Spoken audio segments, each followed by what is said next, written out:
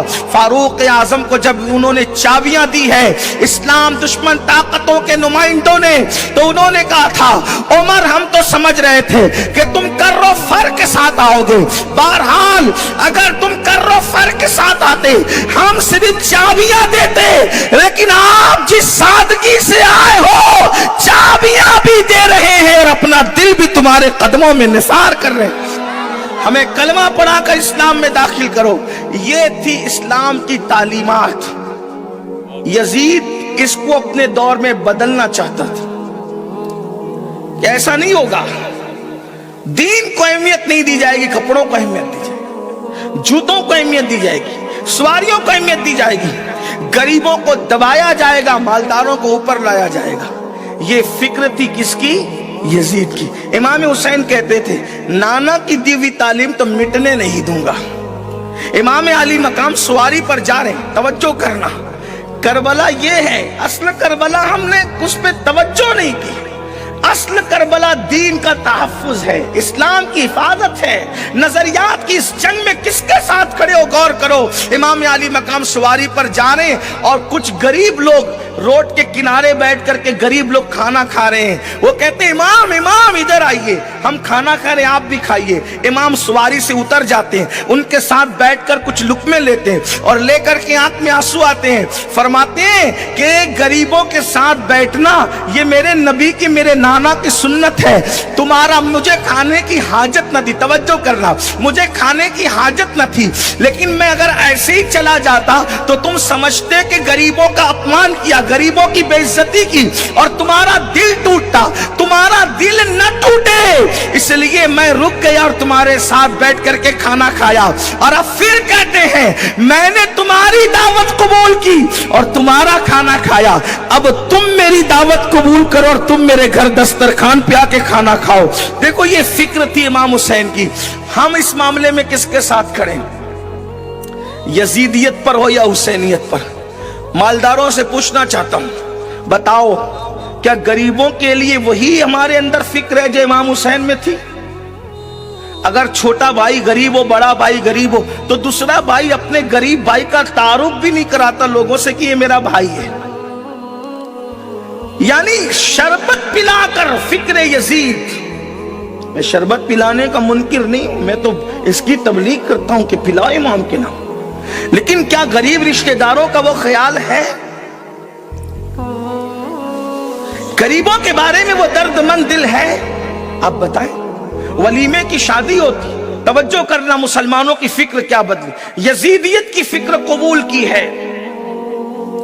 چیلم کی دعوت ہوگی تو غریبوں کو دعوت دی, چیلم ہوگا تو غریبوں کو دعوت دی جائے گی, اور ولیمہ ہوگا تو مالداروں کو صرف بلایا جائے. جبکہ اللہ کے رسول علیہ السلام نے فرمایا سب سے بدترین کھانا اور برا کھانا اس ولیمے کا کھانا ہے جس میں مالداروں کو تو دعوت دی جائے لیکن غریبوں کو نہ بلایا جائے. آپ سے پوچھنا چاہتا ہوں, اس کے بعد آپ دیکھیں اسی طریقے کے افکار و نظریات. اللہ اکبر. اس فکر میں آپ اپنے اندر خود ڈوب کر سوچو. آج آدمی مسجد کے اندر اگر کوئی غریب کھڑا ہو اور اس کے بدن سے پسینے کی بدبو آ رہی ہو تو آدمی ہٹ کر کے ادھر دور جا کر کے کھڑے رہتا ہے. یعنی مسجدوں میں بھی, مسجد کو بھی امیر غریبوں میں بانٹا ہم نے. یہ فکر یزید نہیں ہے. قیامت کے دن کس کے ساتھ اٹھو گے؟ صرف کڑے پہننے سے, محرم میں ڈھول تاشے بجانے سے اور محرم کی رسومات جو ہے وہ اپنے طور پر ادا کرنے سے کوئی حسینی نہیں بن جاتا. آپ بتائیں تو صحیح, کھڑے ہو فکر کے اعتبار سے یزید کے ساتھ اور اپنے آپ کو حسینی کہتے ہو, کس منہ سے کہتے ہو؟ بتاؤ.